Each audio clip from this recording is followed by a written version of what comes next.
This rare artifact is a type letter signed by Theodore Roosevelt in response to a colonel's request to join his famous regiment of Rough Riders. Here's a first look. So this is a frame piece, but if we flip it over on the back, it has a copy of a letter that Colonel John Doyle sent to then Assistant Secretary of the Navy, Theodore Roosevelt. So it reads, "Dear Mr. Roosevelt, I wish to introduce myself as a member of Governor Black's military staff. I am very anxious to obtain with your consent a commission in your regiment of Rough Riders. I have had a year's experience in rough riding in the West, am a good rifle and pistol shot, and being physically sound and an all-around athlete capable of endurance. Should you think well of my application, I would refer you to the governor or the adjutant general, or will send any endorsements to prove that I am made of the proper material." This closing sentence is fantastic. "I love the colors and my country beyond expression, and sincerely promise that I will do my part with the Roosevelt Rough Riders in maintaining the honor and dignity of Old Glory.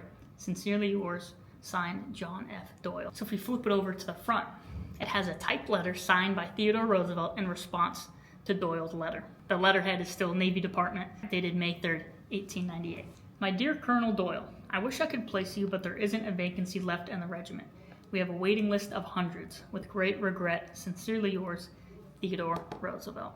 And it also has a card here just below that is an invitation to the executive mansion when Theodore Roosevelt was governor following the Spanish-American War, governor of New York. So the national recognition of the Rough Riders only further heightened Roosevelt's popularity, propelling him to the governorship of New York, and then of course he later ascended to the White House.